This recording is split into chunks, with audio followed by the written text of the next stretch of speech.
Welcome, my dear friends. My name is DJ Irvin Cee. I'm from Leuven in Belgium, and I'm going to show you today how you can install an application that will automatically publish the tracks you are playing in Traktor instantly in real time to your Twitter account. The app is called RADR, and we're gonna download it, install it, configure it, and configure Traktor, and I'll show you how to use it when you start a DJ set.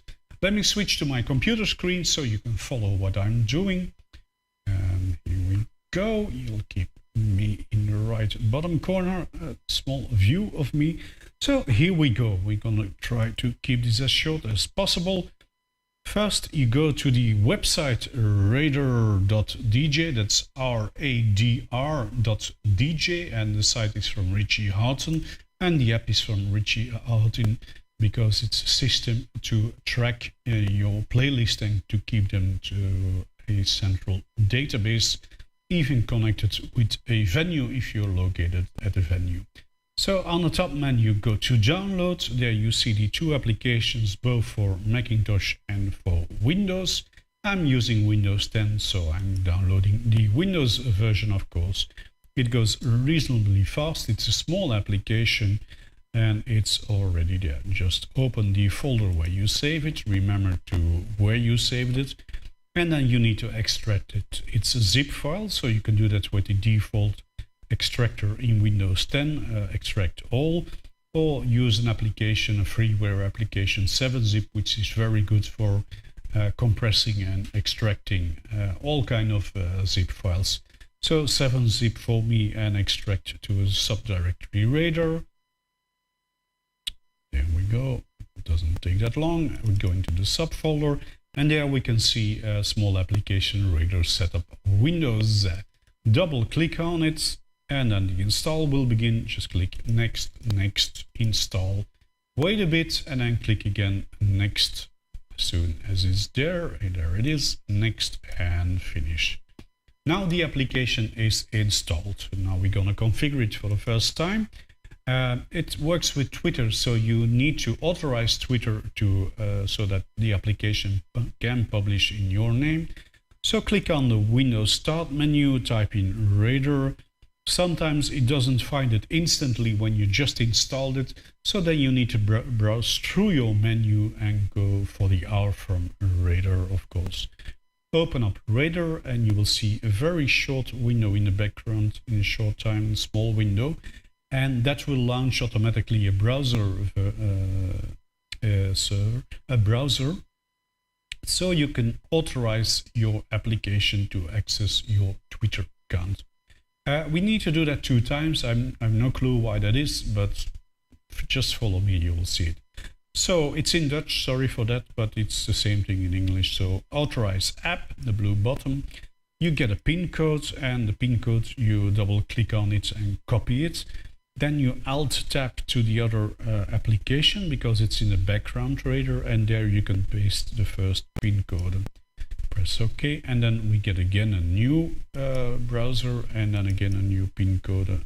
Do Alt back again, and paste it again to the application. And now the application is launched and connected with Twitter.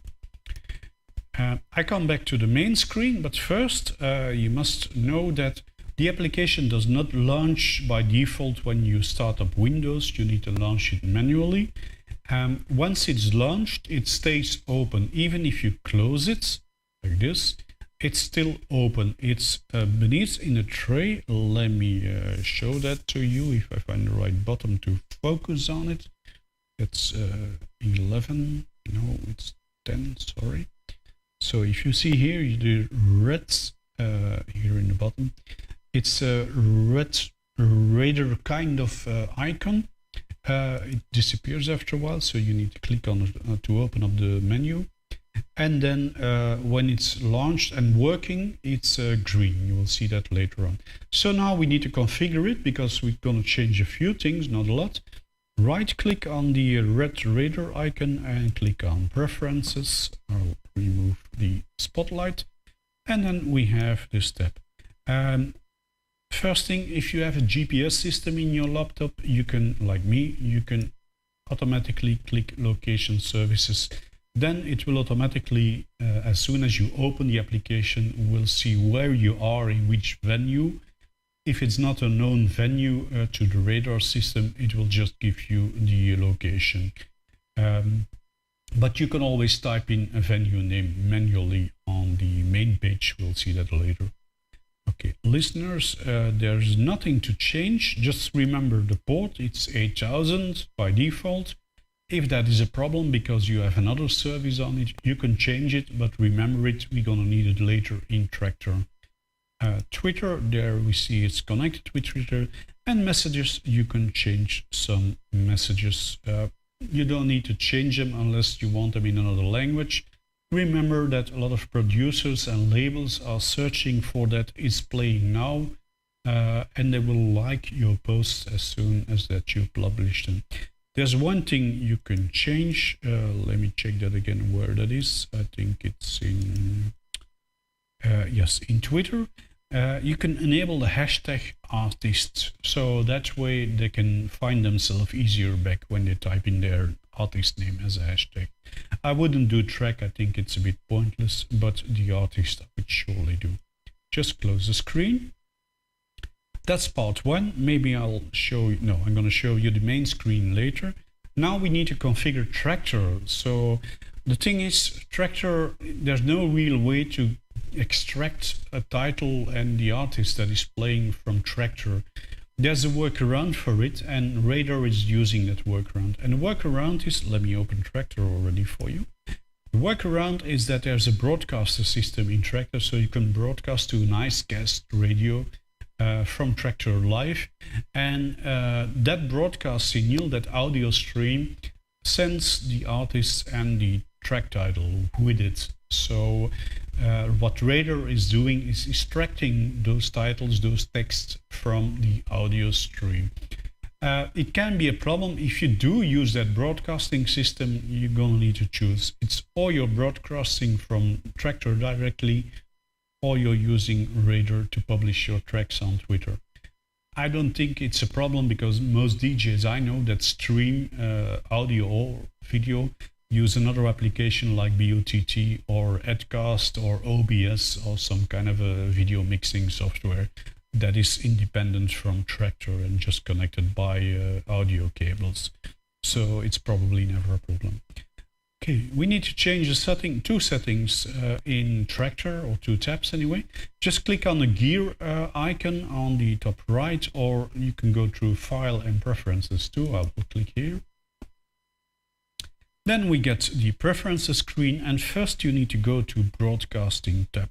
And the Broadcasting tab is right here. There you go. There we need to change three things, in fact. First of all, you need to know where you're going to send your audio stream, but we only use the text, to what computer. Because RADR is installed on our own computer and listening on our own computer on port 8000, we just, in the address, we put local host. You can specify the local IP address 127.0.0.12, but localhost looks easier to me. So every Windows computer knows that localhost is the local host. Then we need to change the port. It's some, I don't know what the default port is there, but I changed it to 7400 earlier on for this tutorial. But we need to change it now to the same port as we used in RADR. We didn't change the port number in RADR, so it's still 8000. Double click on the port and type in 8000. And the third thing in this tab, in the Broadcasting tab, is because we are generating an Vobis audio stream, so that's CPU, that's going to use CPU cycles.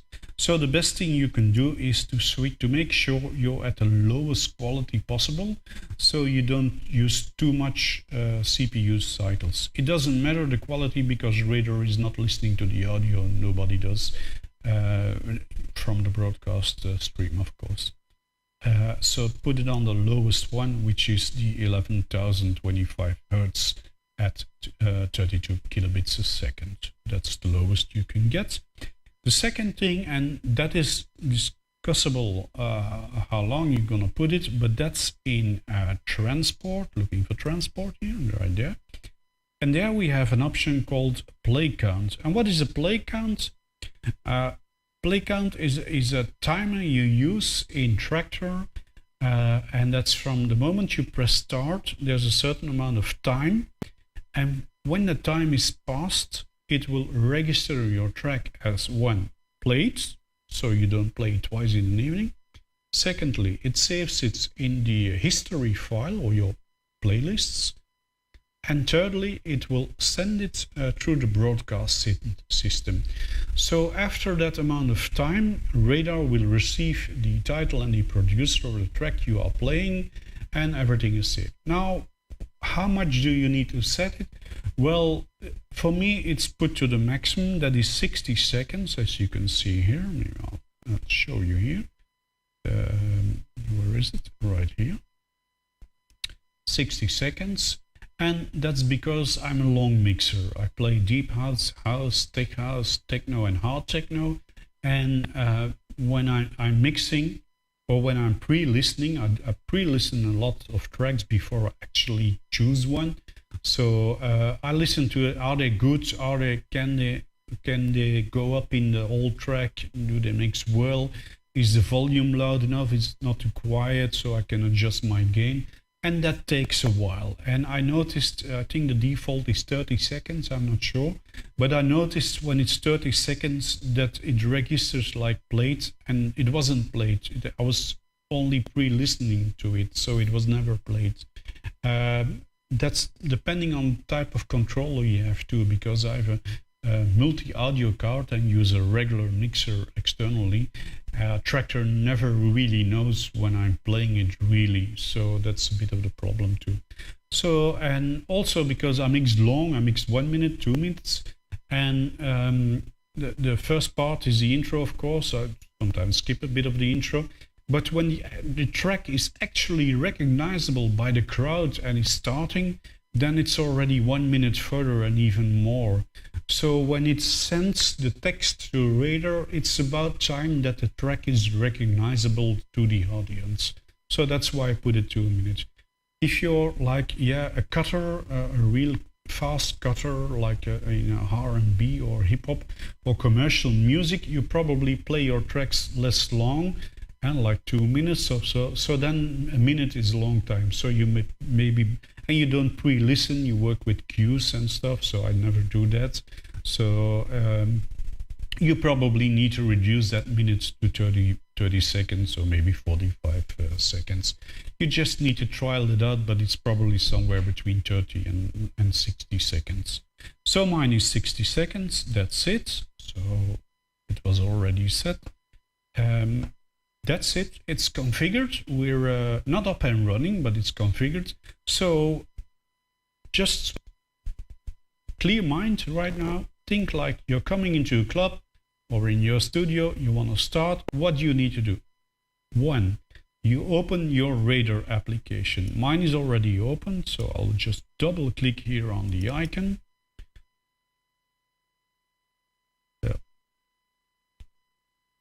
Why is it not opening? There it is.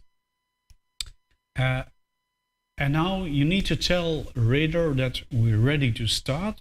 Do that a few minutes before you start. Don't do that 15 minutes or half minute at forehand. That's no point. So do that really a few minutes before you start, 5 or 10 minutes. You open the RADR app. You click on refresh here if you have a GPS system. If not, you just type in some location like Studio C. And then we click start. As soon as we click start, RADR will post a message on Twitter saying that your DJ set is starting. And it also starts listening to Traktor to see if it can find any tracks. So this is okay. We just close or minimize it because closing also minimizes it. It's still open now. Then we go back to Traktor, and there you need to do another thing. You need to broadcast first. If you don't send a signal, RADR will never know that you are DJing. So you need to be on the recorder part of that screen. You know, you have the effects and you have the little cassette here. So click on the cassette and then you have the recorder part. You probably know that when you want to start recording, you click on the record button, and then right away after that or before that, I click on the broadcast icon, and that's the antenna that's right here. So as soon as I start broadcasting, Traktor sends an audio stream, text included, to the RADR application. So if I now play a track, let me just put something in there. The first thing I have, that's a jingle. That's not long enough, but I'm not gonna play it anyway because I need to wait 1 minute. So put a track in there. Yeah, let me do that. Play it, put it a bit less loud. And then after 1 minute, it will send that data to RADR, and RADR will automatically post that to Twitter. When you're done, remember to close down your session, stop the broadcast icon, stop your record if you're recording, but that's not really relevant to RADR, and go back to the RADR app, and there it is. You see it's green now, that's because it's listening. Double click on it again and stop the session. And that's it. There's nothing more to it. Everything happens in the background automatically. Make sure, as always, don't try this out when you're going to a gig right now or on the gig itself. Test it at your ease at home while you're practicing to see if it works, but it will work. I'm pretty sure of that. The only thing you can maybe get, because it's not mine, because it's already configured, that is some kind of an alert from your firewall saying that RADR is using some kind of a TCP/IP port. It's okay, just accept it. It's safe. It's intended to do that. And that's about it. I would say thank you very much. Wait a minute. Let me see. Big screen. So there you go. Thank you very much for looking and listening to this tutorial. I hope you had something about it. And make sure to follow my SoundCloud and my Facebook pages. That's Irvin Cee. So you keep informed about other tutorials and my mixtapes and video sessions I stream live. Thank you very much.